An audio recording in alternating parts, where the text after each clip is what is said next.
The morning sun cast warm light across Willowbrook Estate's manicured gardens. Hollis Quinn adjusted his tie and checked his watch. 30 minutes until his sister walked down the aisle to marry a man whose family name carried weight in every boardroom from Seattle to Portland. "You clean up nice." Lorelei appeared beside him, her dark hair pulled back in a simple twist. She wore a navy dress that brought out her eyes. After 8 years of marriage, she still made his chest tighten when she smiled. "Maris will be happy you came," she added, smoothing his lapel. Hollis nodded. "She's my sister." The words came out flat. Truth was, he'd barely spoken to Maris in 6 months. Not since she'd announced her engagement to Tanner Maddox. The name alone set his teeth on edge, though he couldn't put his finger on why. They took their seats in the third row as guests filed in around them. Hollis recognized faces from the local business community. City council members, tech executives, old money and new money mingling under white tents decorated with roses and baby's breath. "Expensive wedding," Lorelei murmured. "Maddox money." A string quartet played soft classical pieces while ushers guided latecomers to their seats. Hollis spotted Tanner at the altar, tall and sharp in his black tuxedo. The man had presence. Controlled. Professional. Everything Maris had said she wanted. The music changed. Everyone stood. Maris appeared at the back of the aisle in white silk and her grandmother's pearls. She looked beautiful. Happy. For a moment, Hollis felt the old protective instinct kick in. His little sister, 28 now, but still the kid who used to follow him around construction sites when their father took them to work. She walked toward Tanner with steady steps, her smile bright and confident. Hollis tried to focus on her joy instead of the knot in his stomach. The ceremony proceeded without incident. Traditional vows. Ring exchange. When a minister pronounced them husband and wife, the crowd erupted in applause. Hollis clapped along, watching his sister kiss her new husband. During the cocktail hour, he nursed a whiskey and made small talk with other guests. Lorelei moved through the crowd with natural grace, but he noticed her staying close to his side. Usually she enjoyed these events more than he did. "Having fun?" he asked when she returned from the bar with a glass of wine. "It's lovely." Her voice sounded distant. Dinner was served at round tables under the main tent. Hollis found their assigned seats near the back, away from the head table where Maris sat with Tanner and both sets of parents. He could see his sister laughing at something Tanner whispered in her ear. The Maddox patriarch, Errol, commanded attention at the head table. Silver-haired and broad-shouldered, he had the bearing of a man used to getting his way. Hollis had met him briefly during the receiving line. Firm handshake, polite conversation about the weather and the beautiful venue. When the toast began, Errol stood first. His voice carried easily across the tent as he welcomed Maris to the family and spoke about building legacies that lasted generations. The crowd hung on every word. Hollis glanced at Lorelei. She'd gone pale, her wine glass frozen halfway to her lips. Her eyes were fixed on Errol Maddox with an intensity that made Hollis lean closer. "What's wrong?" She didn't answer immediately, just kept staring as Errol continued his toast about the importance of family and tradition. When the applause died down, Lorelei grabbed Hollis's arm. "We need to leave. Right now." The urgency in her voice cut through the ambient noise of conversation and clinking glasses. Hollis had learned to trust his wife's instincts over the years. When Lorelei said something was wrong, it usually was. "What happened? Please, just trust me." Hollis looked around the tent. Maris was glowing at the head table, completely absorbed in her new husband and in-laws. Other guests were settling in for what would likely be hours of dancing and celebration. "Now, Lorelei, now." He stood without another word. They gathered their things and made their way toward the exit, nodding politely at other guests but not stopping to chat. Hollis caught Maris's eye across the tent and waved goodbye. She looked confused but smiled and waved back. The valet brought their car around quickly. Hollis tipped the young man and slid behind the wheel while Lorelei buckled her seatbelt with shaking hands. "You want to tell me what just happened?" She stared straight ahead as they pulled away from Willowbrook Estate. "Drive first. I'll explain when we're away from here." The winding road back to Seattle cut through dense forest and rolling hills. Hollis kept the speed steady and the radio off. Lorelei sat rigid in the passenger's seat, her hands clenched in her lap. They'd been driving for 10 minutes when he finally broke the silence. "I've never seen you look at someone the way you looked at Aromatics. Like you'd seen a ghost." Lorelei turned toward him. In the fading daylight, her face looked drawn and serious. "That man destroyed your family, Hollis. He's the reason your father killed himself." The words hit him like cold water. Hollis eased off the gas pedal, his hands tightening on the steering wheel. "That's impossible. Dad's problems were with city contracts, building permits. The Maddox family wasn't involved." "Yes, they were." Lorelei's voice was quiet but certain. She'd stopped shaking, but her jaw was set in that way that meant she was working through something difficult. "I recognized him from the newspaper coverage back then. I was working at the city planning office, remember? I saw his photo in the business section dozens of times during the investigation." Hollis pulled over at a scenic overlook and put the car in park. Below them, the lights of Seattle sparkled in the distance. He turned to face his wife fully. "Start from the beginning." Lorelei took a deep breath. "Your father was bidding on that municipal complex project, the one that was supposed to set him up for years. He spent months preparing that proposal." Hollis remembered. Alaric Quinn had been excited about the job. It would have been the biggest contract of his career, enough to expand the business and maybe bring Hollis in as a full partner. "But someone else got the contract," Hollis said. "Maddox Development. They underbid your father by exactly 3%. Just enough to win without leaving money on the table. That's business. Happens all the time. Not like this." Lorelei shifted in her seat. "After they won the contract, suddenly there were problems with your father's other jobs. Safety violations that had never been issues before. Permit delays. Surprise inspections that found problems nobody else could see." The timeline clicked into place in Hollis's mind. His father's business had fallen apart over the span of 8 months. Job after job canceled or delayed. Citations and fines piling up. Lawsuits from angry clients. Dad said he was being targeted, but nobody believed him because Aromatics was smart about it. He didn't do anything that could be traced directly back to him. "But I watched it happen. I processed some of those permit applications. I saw the complaints that came in about your father's work." Hollis stared out at the city lights. "Why didn't you say anything then?" "I was 24 years old and barely out of college. Who was going to listen to me accuse one of the most powerful developers in the state? Besides, I didn't have proof. Just suspicions." But now she sounded certain. Hollis studied her face in the dashboard light. "You remember more than suspicions. I remember Aromatics coming to the planning office personally to file complaints about your father's work. 3 separate times. Each time with documentation that seemed a little too convenient, a little too detailed."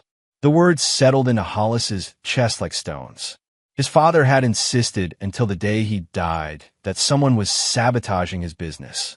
Everyone, including Hollis, had written it off as the desperate paranoia of a man watching his life's work crumble. "Dad tried to tell me someone was out to get him. I thought it was just bad luck and poor judgment. It wasn't." Lorelei reached over and took his hand. "Your father was right. And now your sister just married into the family that destroyed him." Hollis started the engine and pulled back onto the road. The rest of the drive passed in silence, both of them lost in thought. When they reached their house in Queen, and Hollis sat in the driveway for a long moment before turning off the car. "Maris doesn't know," he said. "Are you sure about that?" The question hung between them as they walked to the front door.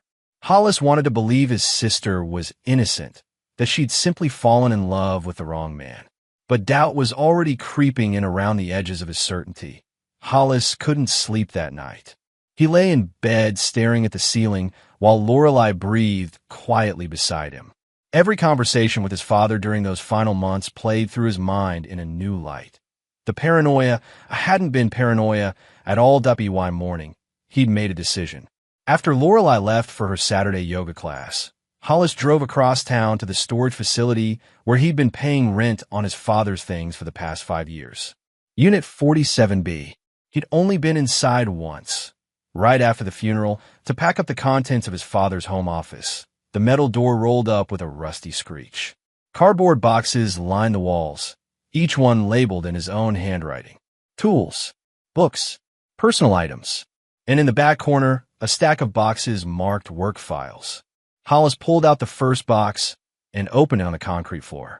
Construction blueprints, permit applications, correspondence with subcontractors, all the mundane paperwork of running a small construction business. The second box held legal documents, contracts, insurance forms, and at the bottom, wrapped in plastic, a manila envelope marked from Maris and Hollis. If they ever care. Inside the envelope was a thumb drive and a handwritten note in his father's careful script. I know you both think I'm losing my mind. Maybe I am. But if something happens to me, these files will explain everything. I'm not crazy. I'm not paranoid. I'm just a man who got in someone's way. Love, Dad. Hollis stared at the note for a long time.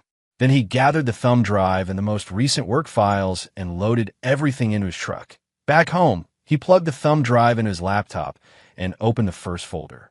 What he found made his stomach clench. Dozens of documents, email correspondence, meeting notes, financial records, all organized with the methodical precision of a man building a case. The story they told was devastating.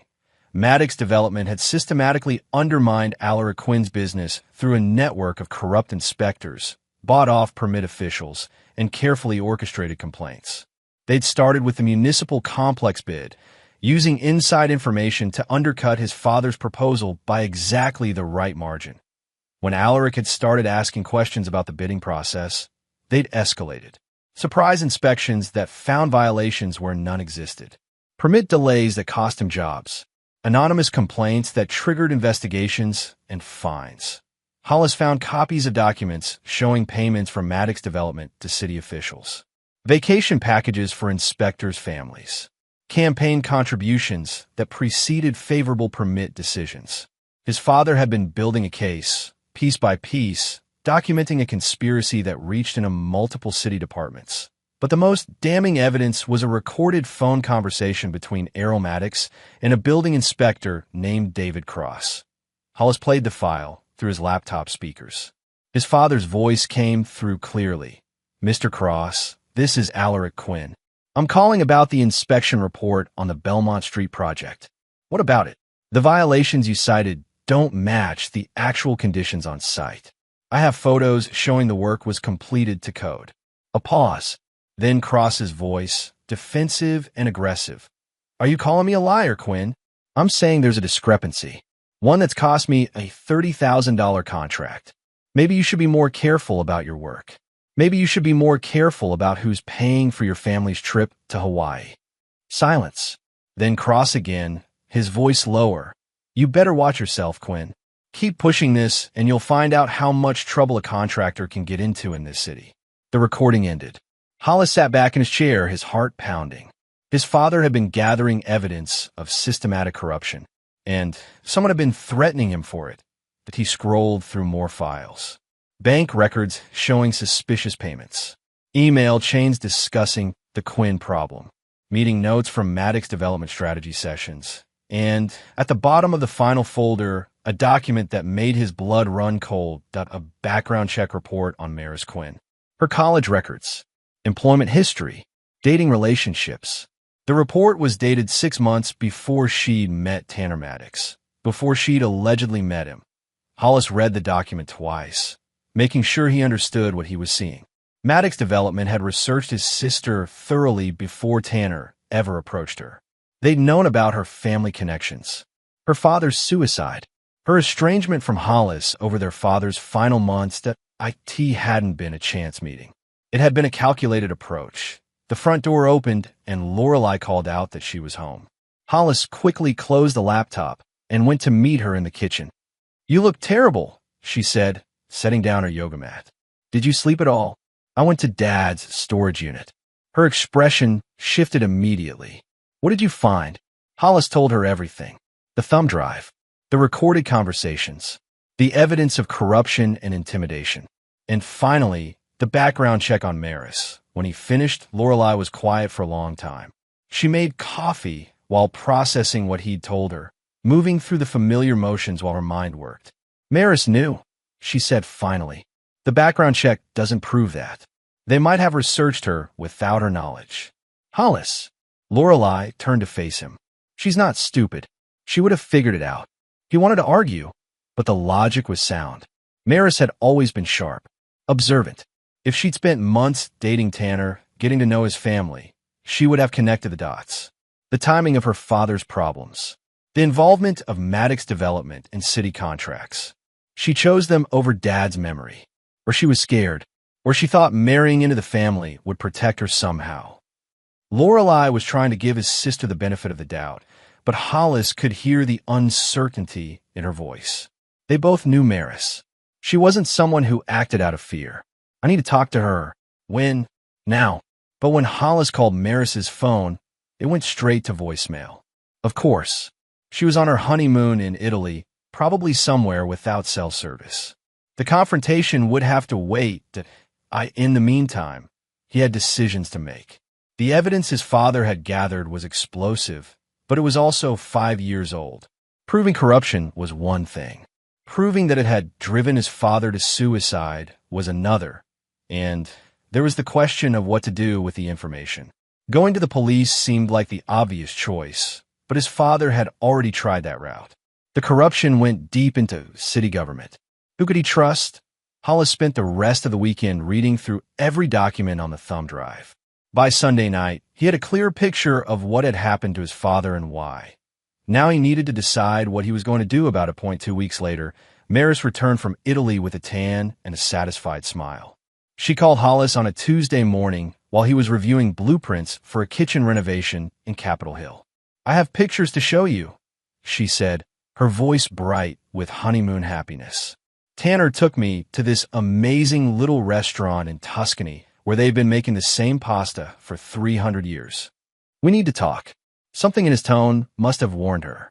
The enthusiasm left her voice immediately. What's wrong? Not over the phone. Can you meet me for lunch? They arranged to meet at a quiet restaurant in Fremont, away from both their usual haunts. Hollis arrived first and chose a corner booth where they could talk without being overheard. When Maris walked in, she looked nervous that she'd changed during the months leading up to her wedding. The casual clothes and minimal makeup she'd always preferred had been replaced by a more polished look. Designer jeans, professional blowout, expensive jewelry. She looked like she belonged in Tanner's world now. You look good, Hollis said as she slid into the booth across from him. Thanks. Italy was incredible. You and Lorelei should go sometime. They ordered coffee and made small talk about the trip while they waited for their food. Maris showed him photos on her phone of ancient churches and hilltop villages. She looked happy in the pictures, laughing at something Tanner had said or posing with her arms around his shoulders. When their sandwiches arrived, Hollis set a manila folder on the table between them. I found Dad's files. Maris went very still. Her hand froze halfway to her coffee cup. What files? The ones from his storage unit. The evidence he was gathering before he died. Hollis opened the folder and spread out copies of the most damning documents. The phone recordings. The payment records. The proof that Maddox's development had systematically destroyed their father's business. Maris looked at the papers, but didn't touch them. Her face had gone pale under her honeymoon tan. Where did you find these? Storage unit. He left them for us with a note saying we'd understand if we ever cared enough to look. The words hit their target. Maris flinched as if he'd slapped her. I cared. I just couldn't what? Couldn't face the truth about what really happened to him. Couldn't live in the past forever. Her voice rose slightly, then dropped back to a whisper. Dad was gone, Hollis. Nothing was going to bring him back. But you could have cleared his name. You could have made sure people knew he wasn't crazy or incompetent. Maris pushed the documents back toward him. What would that have accomplished? The people who mattered already knew who Dad really was. The people who mattered. Hollis felt his temper rising. What about his reputation? What about justice? What about moving on with our lives? They stared at each other across the table. Other diners chatted quietly around them, oblivious to the family confrontation playing out in the corner booth. Hollis pulled out one more document. The background check on Maris. What did you figure out? She looked at the report and her shoulders sagged. For a moment, she looked like the little sister he remembered instead of the polished woman she'd become. About 6 months after we started dating, I found some documents in Tanner's apartment. old business files his father had given him to review. And you said nothing. What was I supposed to say? That his family had destroyed ours? That our entire relationship was built on a lie? Yes, that's exactly what you should have said.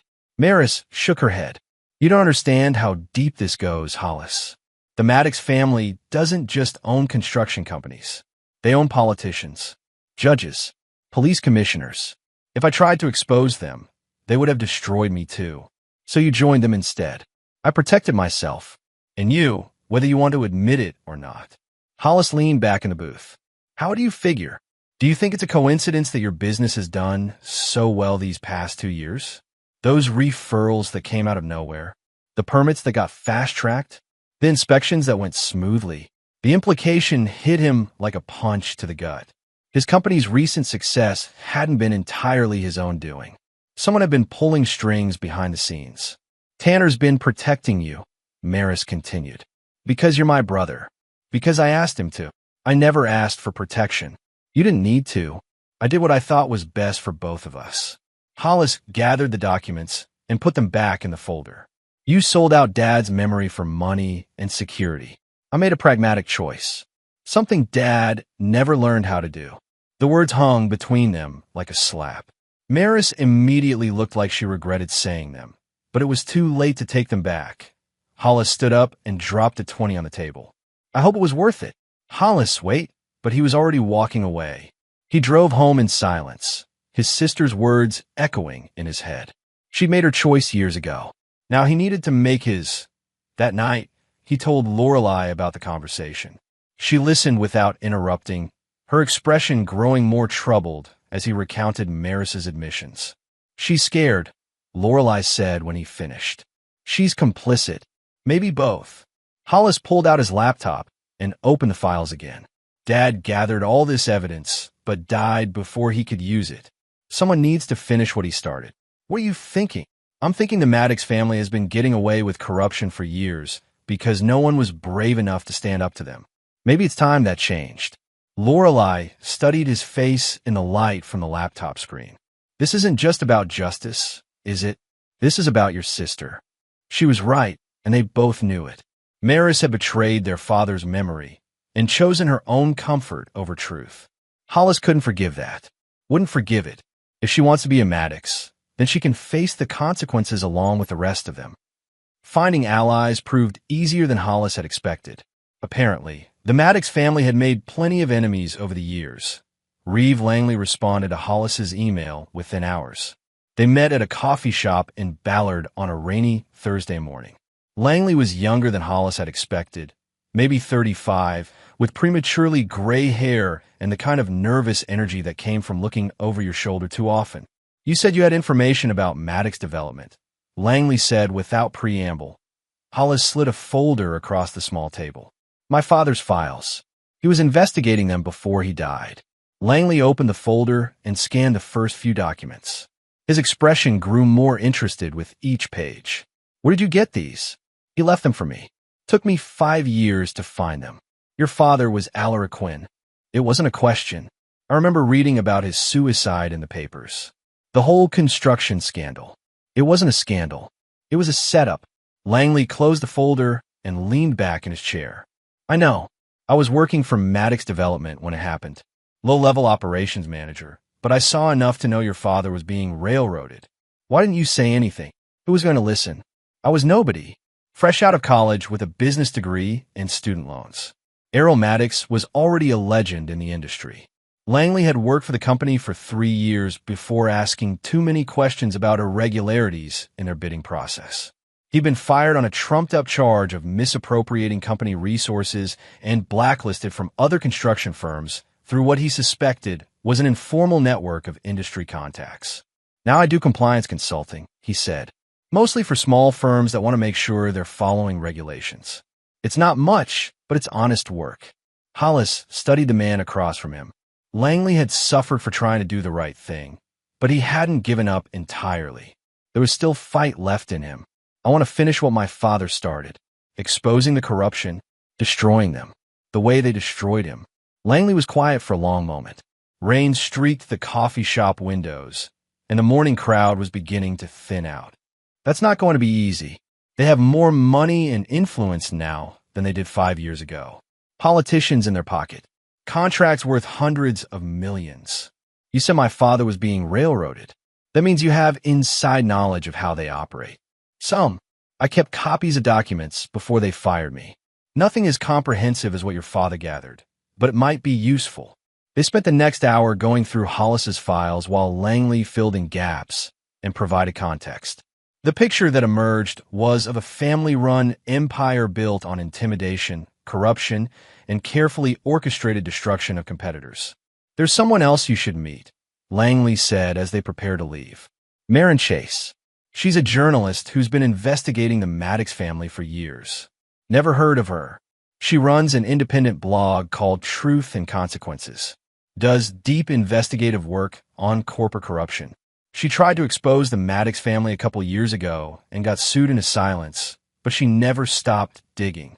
Langley arranged the introduction, and they met Maren Chase at a bar in Georgetown the following evening. She was younger than Hollis had expected, maybe 28 or 29, with sharp eyes and the kind of focused intensity that suggested she didn't waste time on small talk. Reeve showed me some of your father's files, she said after they'd ordered drinks. It's solid evidence, but it's also old. Statute of limitations has probably run out on most of the criminal activity. I'm not interested in prosecuting crimes from 5 years ago. Then what do you want? I want to bring them down. Publicly. Completely. Chase took a sip of her beer and studied his face. That's going to require current evidence of wrongdoing. The old files are useful for establishing a pattern, but we need fresh material, such as financial irregularities, ongoing corruption, current bribes, or kickbacks. Something that will make prosecutors and regulatory agencies take notice.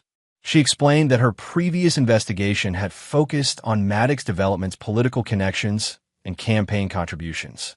She'd found suggestive patterns, but nothing concrete enough to prove quid pro quo relationships. They're careful. Errol Maddox has been playing this game for 30 years. He knows how to stay just inside the legal lines. What about his son? Hollis asked. Tanner? He's cleaner than his father, at least on paper. Tech background instead of construction, but he's been getting more involved in the family businesses lately. Chase had been tracking Maddox Development's recent expansion into technology, consulting, and urban planning. They were positioning themselves to bid on smart city initiatives and green infrastructure projects. Big money contracts with lots of regulatory oversight. If they're cutting corners or buying influence on any of those deals, that would be current criminal activity, she said. How do we find out? We need someone on the inside. Someone with access to their internal communications and financial records. Langley shook his head. I've been out of there for 2 years. Don't have any current contacts. Chase turned to Hollis. What about your sister? She's not going to help us. Are you sure? Maybe if she understood what was really at stake. She knows exactly what's at stake. She chose them over our family. The conversation moved to other potential approaches. Chase had press contacts who might be willing to publish an expose if they had enough evidence. Langley knew former Maddox employees who might be willing to talk off the record, but they all agreed that the strongest approach would be to catch the family in the act of current wrongdoing, something that couldn't be dismissed as ancient history or disgruntled former employees spreading rumors. I might have an idea, Hollis said as they finished their drinks, that he told them about his renovation business and the kinds of clients he worked with. Wealthy professionals, corporate executives, people who moved in the same circles as the Maddox family. I could try to get a contract with them directly, some kind of renovation or construction project that would give me access to their facilities. Chase looked skeptical. They're not going to hire the brother of someone who married into the family. Too much potential for conflict. They might if they think I'm supportive of the marriage. If they believe I've made peace with the situation. It would require swallowing his pride and pretending to accept what Maris had done. But if it gave him access to the evidence they needed, it might be worth it. Langley nodded slowly. The Maddox Foundation is renovating their offices downtown. I saw the project listed in the construction trade publications. They're probably taking bids now. What kind of renovation? Executive offices, conference rooms, public spaces where they host donors and politicians. Perfect.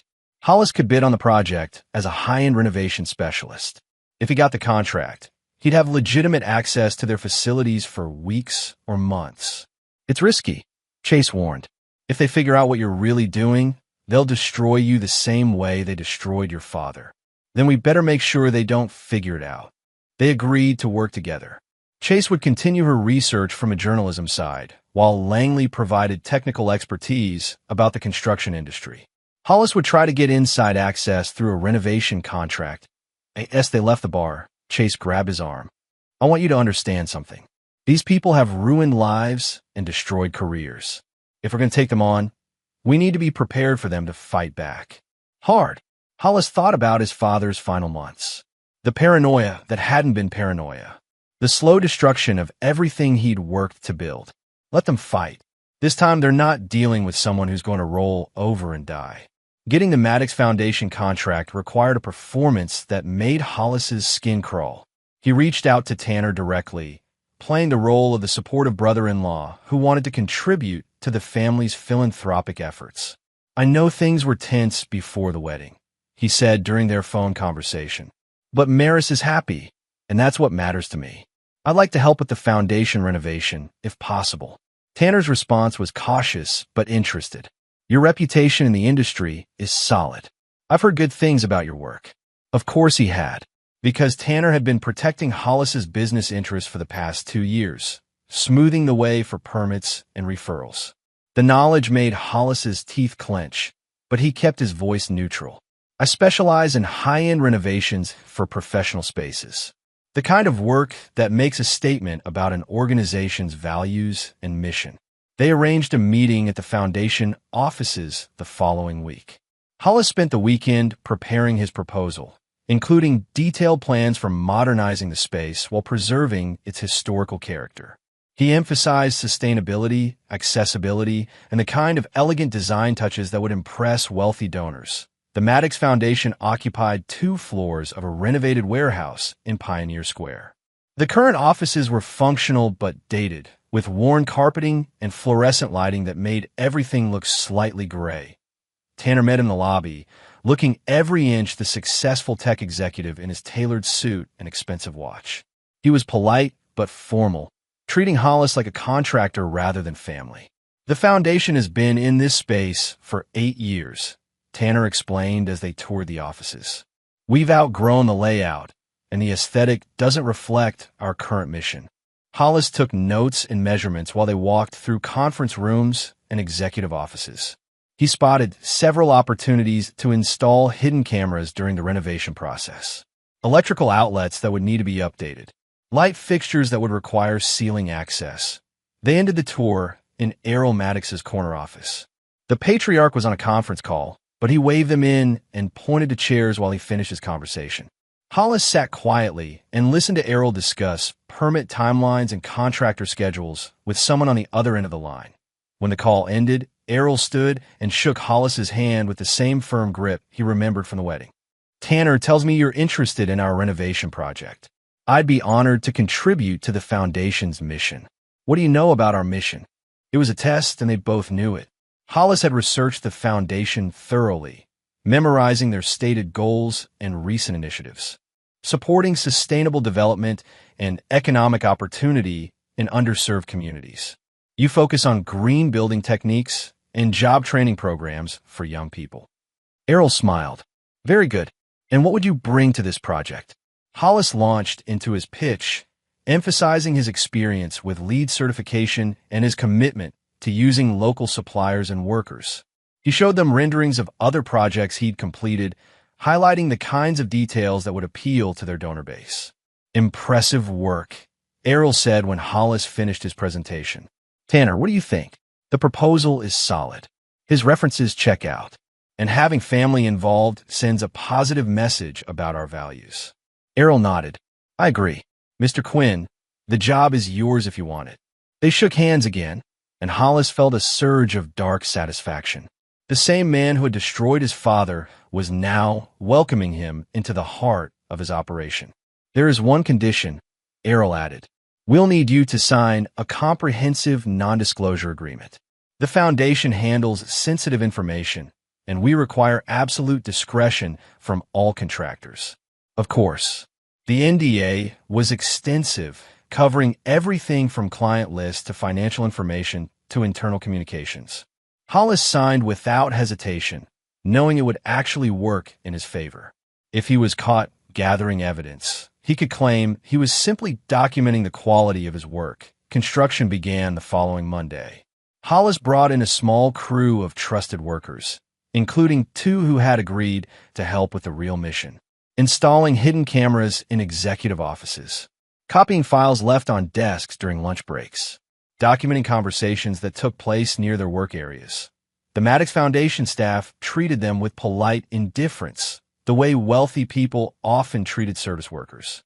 They spoke freely around the construction crew, assuming laborers weren't intelligent enough to understand complex business discussions that IT was a mistake that would cost them dearly. Within the first week, Hollis had recorded conversations about permit expediting, political donations tied to specific zoning decisions, and pressure tactics used against competitors bidding on municipal contracts. Nothing earth-shattering yet, but enough to establish patterns of questionable behavior. The breakthrough came during the 3rd week, when Hollis was installing new electrical outlets in Errol's office. The older man was on a conference call that he apparently considered routine enough to conduct in front of the contractors. "David, we need to talk about the waterfront development timeline," Errol said into his speakerphone. Hollis recognized the name David Cross from his father's recordings, the same building inspector who had threatened Alaric Quinn 5 years earlier.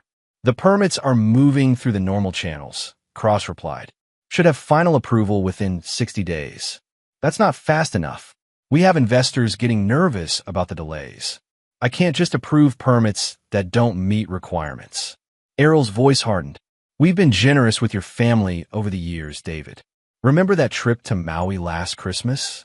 Your daughter's college tuition payments." A long pause. Then Cross again, his voice smaller. "What do you need?" 30 days. Find a way to expedite the approvals. That's going to require some creative interpretation of the regulations. Then be creative. That's what we pay you for." The call ended, and Hollis continued working as if he'd heard nothing more interesting than a discussion about office supplies. But his hand shook slightly as he stripped electrical wire, and his heart pounded with the knowledge that he'd just recorded evidence of active bribery. After work, he met with Langley and Chase at their usual bar in Georgetown. When he played them the recording, Chase's eyes lit up with predatory satisfaction. "That's it. That's what we needed. Cross is still taking bribes from them." Langley asked. "Sounds like he has been for years. College tuition, family vacations. They've got him completely compromised." Chase was already planning how to use the evidence. "We need more recordings like this. Financial documentation, if possible. Names of other officials who might be compromised." Over the following weeks, Hollis gathered a treasure trove of incriminating material. Photos of documents discussing illegal campaign contributions, recordings of conversations about fixing bid processes, evidence of safety violations being covered up through bribes and intimidation. The picture that emerged was of a criminal enterprise masquerading as a family business. The Maddox empire wasn't just cutting corners or bending rules. They were systematically corrupting public officials and destroying anyone who stood in their way. But as the evidence mounted, so did the risks. Tanner began showing up at the job site more frequently, asking pointed questions about the renovation timeline and watching the crew with suspicious eyes. "How much longer do you think this will take?" he asked Hollis one Thursday afternoon. "Another 3 weeks. Maybe 4 if we run into any unexpected issues. My father is eager to see the finished product.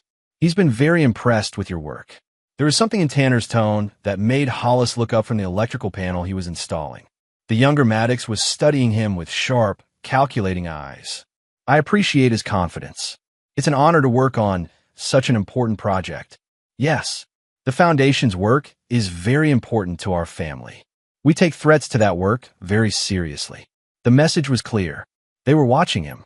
If they suspected anything, the consequences would be severe. That night, Hollis called an emergency meeting with his allies. They met at a different location, a diner in West Seattle, where they were unlikely to encounter anyone from the Maddox orbit. We need to wrap this up soon, he told them. Tanner's getting suspicious. Chase nodded. I think we have enough evidence to move forward. The question is timing. They agreed to plan the public revelation for maximum impact. Chase would prepare a comprehensive exposé combining Hollis's recordings with her own research and Langley's inside knowledge. They would coordinate the release with regulatory agencies and law enforcement to ensure the evidence received proper attention. There's one more thing, Hollis said as they prepared to leave. I want to be the one who tells Maris what's coming. She might warn them, Langley pointed out. Maybe, but she's still my sister. She deserves a chance to choose which side she wants to be on when this goes public. Chase looked skeptical, but she didn't argue. They agreed that Hollis would confront Maris while Chase prepared the final article for publication. The endgame was approaching. Soon, the Maddox family would face the same kind of public humiliation and destruction they'd inflicted on others. And this time, there would be no one to save them. The call to Maris went straight to voicemail 3 times before she finally answered. Her voice sounded distracted, busy with the kind of social obligations that filled her days now. Hollis? Is everything okay? We need to talk. In person. I'm pretty booked this week. Tanner and I are hosting a dinner party Saturday for some foundation donors, and I still need to cancel it. Something in his tone must have warned her. The casual chatter stopped. What's wrong? Meet me at Cary Park in an hour. Come alone. Cary Park offered a panoramic view of the Seattle skyline and Elliott Bay. On a clear Thursday afternoon, tourists and locals gathered to take photos of the Space Needle and downtown skyscrapers. Hollis arrived early and found a bench away from the crowds. Maris appeared 15 minutes later, looking anxious. She wore designer jeans and a cashmere sweater that probably cost more than most people made in a week. Her wedding ring caught the afternoon sunlight as she sat beside him. You look terrible, she said. I've been busy. With work. With justice. Hollis pulled out a manila folder and set it on the bench between them. Same as their last meeting, but this time the contents were different. Current evidence instead of historical documents. Proof of ongoing crimes instead of past grievances. Remember when you said the Maddox family was too powerful to fight? That they owned politicians and judges? Maris glanced at the folder, but didn't touch it. What have you done? I finished what Dad started. I gathered the evidence he died trying to collect. He opened the folder and showed her photos of financial documents, transcripts of recorded conversations, and detailed timelines of criminal activity. The case against her husband's family was comprehensive and devastating. These recordings are from the foundation offices. Conversations about bribery, permit fixing, political corruption, all within the past month. Maris went pale as she recognized voices and names in the transcripts. Her husband, her father-in-law, city officials she'd met at foundation events. How'd you get these? I've been renovating their offices for 6 weeks. Hidden cameras, audio recording devices. They never suspected the grieving son would be stupid enough to fight back. You're insane. Maris stood up abruptly, the folder sliding off the bench. Papers scattered in the afternoon breeze, and she scrambled to collect them. Do you have any idea what they'll do to you when they find out? Same thing they did to Dad. Try to destroy me through corruption and intimidation. It won't be the same, Hollis. You're not some small-time contractor they can push around quietly. You're family now. If you go public with this, you'll be declaring war on my husband. Hollis helped her gather the scattered documents. Your husband's family murdered our father. If you can't see that as a declaration of war, then you're more lost than I thought. They sat in silence for several minutes, watching ferries cross the bay below them. Families walked past with children and dogs, enjoying the beautiful afternoon. Normal people living normal lives, unaware of the criminal empire operating in their city. What do you want from me? Maris asked finally. I want you to leave. Tonight, before this goes public. I can't just disappear. You can do whatever you want. That's what having choices means. Maris stared at the scattered documents in her hands. When? Soon. Days, not weeks. And if I stay, then you face the consequences along with the rest of them. She stood up again, this time calmly. The papers were organized now, neatly stacked and ready to be returned to the folder. You're asking me to choose between my husband and my brother. No, I'm telling you to choose between right and wrong. Your husband is irrelevant. Maris looked at him for a long moment, her expression unreadable.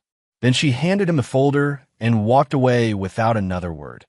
Hollis sat alone on the bench until the sun started setting behind the Olympic Mountains. He'd given his sister one last chance to do the right thing. Whether she took it was up to her. The final pieces of evidence came together faster than expected. Chase had been working her sources in city government, and she'd uncovered additional proof of the Maddox family's corruption network. Payoff records going back years. Email chains discussing vote buying. Financial irregularities in foundation accounts. We have them, she announced during their meeting Friday night. Multiple felonies. RICO violations. Enough evidence to bring down the entire operation. Langley had contributed his own evidence from his time at Maddox Development, along with testimony from 3 other former employees who were willing to go on record about illegal activities they'd witnessed. The timing is perfect, Chase continued. The Maddox Foundation Gala is tomorrow night. Every politician and business leader in the city will be there. If we drop this story while they're all celebrating together, the optics will be devastating. Hollis thought about Maris's dinner party. The foundation donors gathering to celebrate their philanthropy while evidence of their host crimes was being prepared for publication. How do we coordinate with law enforcement? I've got contacts at the FBI and the State Attorney General's office. They'll receive copies of everything as soon as the story goes live. Search warrants should be ready within hours. They spent the evening finalizing their strategy. Chase's expose would be published at exactly 9 p.m. Saturday, during the peak of the Foundation Gala. The timing would ensure maximum media coverage and prevent the Maddox family from controlling the narrative. There's no going back after this, Chase warned them. Once this story breaks, we'll all be targets. They'll try to discredit us, intimidate us, maybe worse. Langley nodded grimly. I've been living with that fear for 2 years. At least now, I'll have company. Hollis felt a strange sense of calm. After months of planning and weeks of gathering evidence, the moment of reckoning was finally at hand. His father would have justice, even if it came 5 years too late. Let's burn it all down. The Maddox Foundation Gala was held at the Four Seasons, in a ballroom that sparkled with crystal and gold. Seattle's elite gathered in designer gowns and custom tuxedos, sipping champagne and discussing their latest philanthropic endeavors. Hollis watched the event coverage on the local news from his living room, noting the familiar faces among the attendees. City council members, federal judges, business leaders whose companies had benefited from Maddox family connections. Lorelei sat beside him on the couch, her laptop open to Chase's blog. The expose was scheduled to publish in 15 minutes. Are you sure about this? She asked. I've never been more sure of anything in my life. At exactly 9 p.m., Chase's article went live. The headline was devastating. Criminal Empire: How the Maddox Family Built a Fortune on Corruption and Murder. Hollis's phone immediately started buzzing with notifications. Social media exploded as the story spread. News outlets picked up the story within minutes, their evening broadcasts switching to breaking news coverage. The article was comprehensive and damning. Chase had woven together 5 years of evidence into a narrative that exposed the full scope of the Maddox family's crimes. Bribery, extortion, bid rigging, political corruption, and at the center of it all, the systematic destruction of Alaric Quinn and the cover-up of the circumstances that led to his suicide. The evidence was overwhelming. Audio recordings of current illegal activity. Financial documents showing years of illicit payments. Testimony from multiple witnesses describing the family's criminal operations. Within an hour, protesters had gathered outside the Four Seasons. News vans lined the street as reporters tried to get statements from gala attendees, leaving early. Cell phone video showed wealthy donors hurrying past crowds, chanting justice for Alaric Quinn. Hollis's phone rang. Maris, you did it, she said without preamble. Yes. The FBI is at the hotel. They're arresting people in the ballroom. Hollis turned up the volume on the television. Live footage showed federal agents in bulletproof vests escorting handcuffed figures through the hotel lobby. He recognized several faces, including David Cross and two city council members. "Where are you?" he asked. "Home. I left the gala early." "Smart choice." A long pause. "Tanner's been arrested. They took him from our table in front of everyone." Hollis felt a surge of satisfaction, followed immediately by something that might have been pity for his sister. She'd chosen her side, and now she was facing the consequences. "I'm sorry," he said, and meant it. "No, you're not. But that's okay. You were right about them. About all of it." The line went quiet except for the sound of sirens in the background. On television, a reporter was interviewing Chase outside the FBI field office, explaining how the investigation had uncovered years of systematic corruption. "What happens now?" Maris asked. "Now they face justice. The kind Dad never got. And us." Hollis looked at Lorelei, who was reading comments on the news articles. Support for his father was pouring in from all over the city. Construction workers who remembered Alaric Quinn. Small business owners who'd been pushed out by the Maddox family. Ordinary citizens disgusted by the corruption that had been hidden in plain sight. "I don't know," he said honestly. Maris was quiet for another long moment. "I'm filing for divorce tomorrow, and I'm going to testify against them if the prosecutors want me to." "What?" "Because you were right. About Dad. About justice. About doing the right thing, even when it's hard." It was more than Hollis had expected from her, but less than he'd hoped for years ago. Some betrayals cut too deep for forgiveness, even when the betrayer finally chose the right side. "Take care of yourself, Maris." "You too." She hung up. Hollis set his phone aside and watched the news coverage continue. By midnight, Errol Maddox had been arrested at his Mercer Island estate. The charges included racketeering, bribery, conspiracy, and accessory to wrongful death in connection with Alaric Quinn's suicide. The criminal empire was collapsing, just as his father's business had collapsed 5 years earlier. But this time, the destruction was visible and public and deserved. Justice, finally. Tanner found Hollis on a rainy Tuesday morning at a job site in Ballard. Hollis was reviewing blueprints with his crew when he looked up to see his former brother-in-law standing at the edge of the construction zone. Tanner looked different. Thinner. His expensive suit was wrinkled, and he hadn't shaved in several days. The arrest had clearly taken its toll. "We need to talk," Tanner called out. Hollis handed the blueprints to his foreman and walked over to where Tanner waited. The construction crew continued working, but he could feel them watching from the corners of their eyes. "You're out on bail," Hollis observed. "For now. My lawyers think I can beat most of the charges. I wasn't directly involved in the older corruption schemes, but you knew about them. Knowing isn't the same as participating." They stood facing each other in the drizzling rain. Tanner's carefully cultivated image of success and control had cracked, revealing something desperate underneath. "What do you want?" Hollis asked. "I want you to understand what you've done. My father built something important in this city. Jobs for thousands of people. Affordable housing projects. Community development programs. Built on lies and corruption. Built on pragmatism. You think the city government functions on pure motives? You think those affordable housing projects would have happened without someone willing to navigate the political realities?"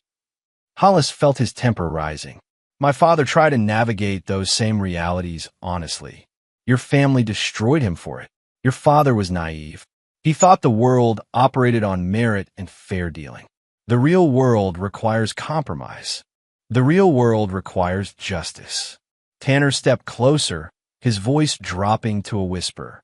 "You destroyed my family for your own revenge. Don't pretend this was about justice." The accusation hung between them in the gray morning air. Construction noise continued around them, but Hollis was focused entirely on the man in front of him. "You're right," he said quietly. "This was about revenge, but that doesn't make it wrong. My father is 70 years old. The stress of this trial could kill him. My father was 52 when yours drove him to suicide. I guess we're even." Tanner's composure finally cracked. "You self-righteous bastard. You think you're some kind of hero? You're just a bitter man who couldn't let go of the past. I'm a son who loved his father.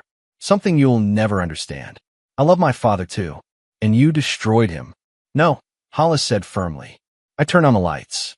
Your father destroyed himself when he chose to build his fortune on other people's suffering.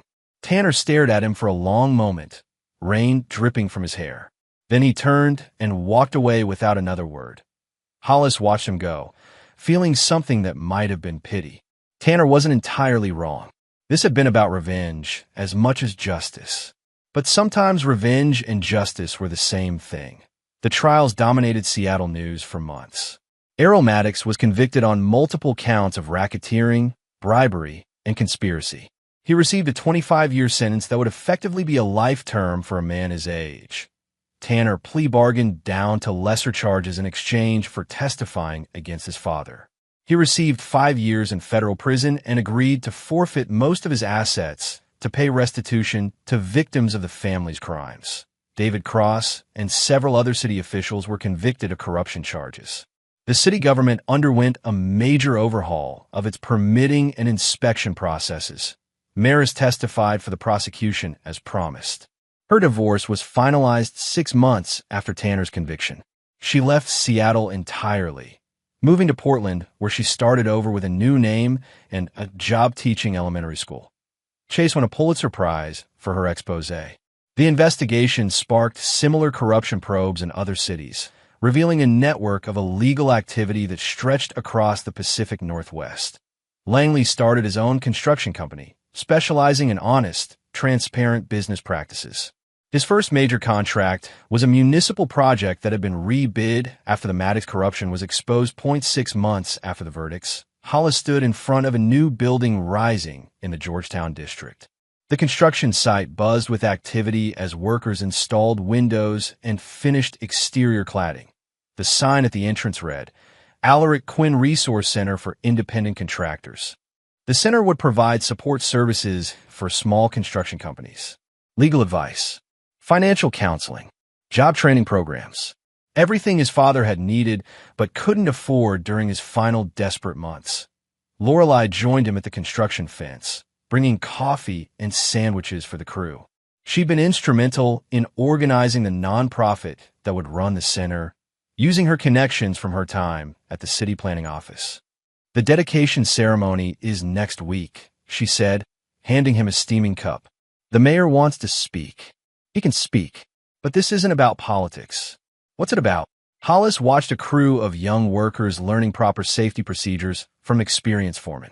Men and women who would build careers in construction without fear of corrupt officials destroying their livelihoods. It's about making sure what happened to Dad never happens to anyone else. The afternoon sun broke through the clouds, casting golden light across the construction site. Workers called out to each other as they moved materials and positioned equipment. The sounds of honest labor building something useful and permanent. Lorelei slipped her arm through his. He will be proud. I hope so. They walked together toward the partially finished building, past signs advertising job training programs and small business support services. Past the future that Alaric Quinn had dreamed of but never lived to see. The Maddox empire was gone, its foundations revealed as rotten and unsustainable. But from its ashes, something better was growing. Something built on the principles that Alaric Quinn had died defending. Justice and reconstruction. Memory and renewal. The work continued.